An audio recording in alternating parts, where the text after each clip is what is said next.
이제 마지막 파트 수출입 안전관리 공부해 보시겠습니다. 우선 첫 번째 챕터는 국경 잠시 제도인데요. 이거는 이제 개항 파트, 그리고 국경에 대한 일반적인 내용들, 그리고 입출항 절차 파트, 이런 거에 관련된 내용으로 제5과목 수출입 안전관리 파트에서는 가장 큰 파트를 차지하는 내용입니다. 우선 1번부터 보시면은 관세선에 대한 설명으로 틀린 것은 그래서 관세선은 이런 개념은 앞에 파트에서도 먼저 좀 공부를 하셨죠. 그래서 관세 영역이란 1번 정의 같은 거고요. 2번 관세선을 통과하는 외국 화물이 이런 거에 대한 대상이 된다라는 거. 그다음에 관세선은 이런 관세 영역 비관세 지역의 경계선을 말하는 거고, 관세 영역은 정치상의 국가 영역과 반드시 일치한다? 거의 일치하지만 반드시 일치하는 건 아니라 그랬죠. 그래서 4번 틀렸고요. 그리고 이거는 특정 국가의 경제 및 이런 거에 동일한 국가 영역 내에서 관세 영역을 달리하는 경우도 있다. 그래서 맞죠. 그래서 보셨고, 그다음에 2번 다음 중 관세법의 개항으로 지정되지 않은 항구는, 그래서 개항이라는 것은 공항하고 항구로 나누어지죠. 그래서 항구도 있고 공항도 있습니다. 그런데 공항 같은 경우에는 여기 어드바이스에 있는 이런 개념으로 설정되어 있죠.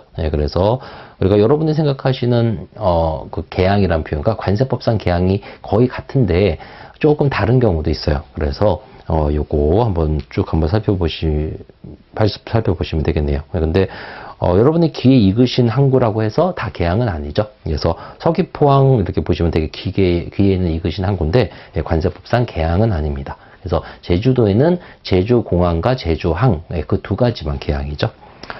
다음 이제 3번 보시면은 관세법령상 개항 공항으로 지정되지 않은 공항은, 즉 공항의 개념인데요. 공항 같은 개념에서는 광주공항이 이게 시험 문제 잘 나와요.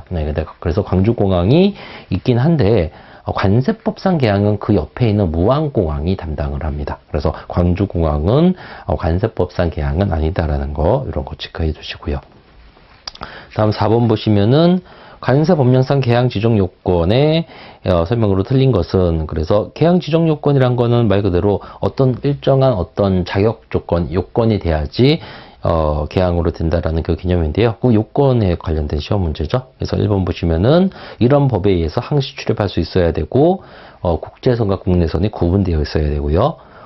말 그대로 항구 같은 경우에는 주 6회 이상, 정기 여객기가 주 6회 이상 입항해야 되고, 또 그게 안 된다면 여객 수가 4만 명, 연간 4만 명 이상이 돼야 됩니다. 그래서 4번이 틀렸죠. 그리고 항구 같은 경우에는 5,000톤급 이상의 선박이 50회 이상. 그래서 이게 개항의 지정 요건입니다. 한번 봐주시고요.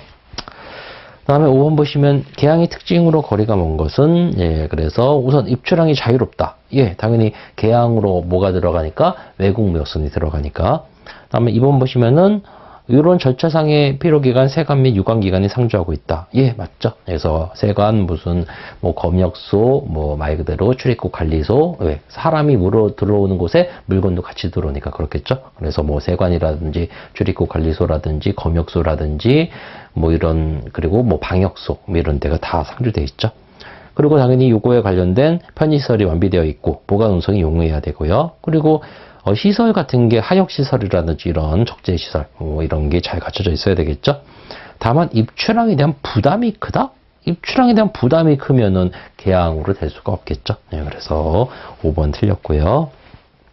다음은 개항이 아닌 지역, 이런 거를 불개항이라고 표현을 하는데요. 바로 6번은 그 개항이 아닌 지역에 대한 내용이죠. 그래서 개항이 아닌 지역으로 만약에 외국무역선이 거기서 말 그대로 하역을 하려면, 그쪽에 출입을 하려면, 바로, 출입 허가를 받아야 됩니다. 그래서 이런 거 할 때는 당연히 그 불개항 같은 경우에는 기반 시설이 없거든요. 그래서, 그럴 경우 어떤 공무원, 거기에 관련된 공무원들이 이제 파견에 가서 해결을 해야 되는데, 그렇기 때문에 허가 수수료 같은 게 필요하죠. 근데 이 허가 수수료는 기재부령으로 정합니다. 그래서 6번 쉽게 보시면 되고요. 다음 7번 보시면은 외국 무역선의 입출항에 대한 설명으로 틀린 것은, 그래서 이 외국 무역선 파트, 즉 운송수단 이런 파트는요, 뭐가 시험 문제로 좀 잘 나오냐 하면은 어떤 것은 신고사항이고, 어떤 거는 승인사항이고, 어떤 거는 허가사항이다. 뭐 이런 세 가지 개념으로 시험 문제가 좀 잘 나와요. 그래서 그거를 좀 파악을 하고 계셔야 됩니다. 그래서 제가 좀 이따 정리를 해드릴 텐데 우선 7번부터 한번 보세요.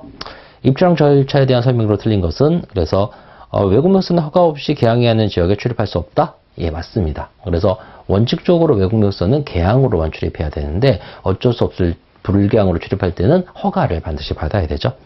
다음 두 번째, 개항에 입항하면 세관장에게 뭘 해야 된다? 입항 보고를 해야 됩니다. 예, 그래서 그때 적합 목록 이런 걸 내야 되고요. 다음 세 번째, 개항에서 출항할 때에는 출항 허가를 받아야 됩니다. 예, 그래서 입항할 때는 입항 보고만 하면 되는데 출항할 때는 출항 허가를 받아야 됩니다. 예, 그래서 그거 다르니까 기억하시고요. 다음 외국 묘소의 물품을 하역 환적할 때는 세관장이 허가를 받아야 된다. 하역이나 뭐 환적 이런 거는 신고 사항에 해당되죠. 예, 그래서 틀렸고요. 다음에 승선하려면 이런 거 신고를 하고 필증으로 현장 공무원에게 그걸 제시해야 된다. 그래서 승선은 신고 사항이죠. 예, 그래서 이런 것 좀 잘 체크해 두시고요. 그래서 제가 좀 이따 한번 정리해 드릴게요. 다음 보시면은 8번 입주항 절차의 내용으로 틀린 것은 그래서 성기용품의 하역 한적. 예, 그래서 이거를 좀 구분하셔야 돼요. 일반 물건의 하역 한적은 세관장 신고 사항이고요. 성기용품의 하역 한적은 세관장 허가 대상입니다. 예, 그래서 그걸 정확히 구분해 주셔야 되고요.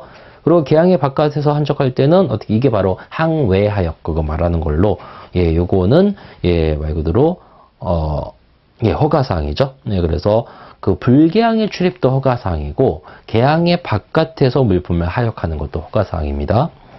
다음에 세 번째 보시면은 운송소에서 다른 운송도 물품을 환적하거나 사람을 이동시키는 경우에는 세관장이 허가를 받아야 된다.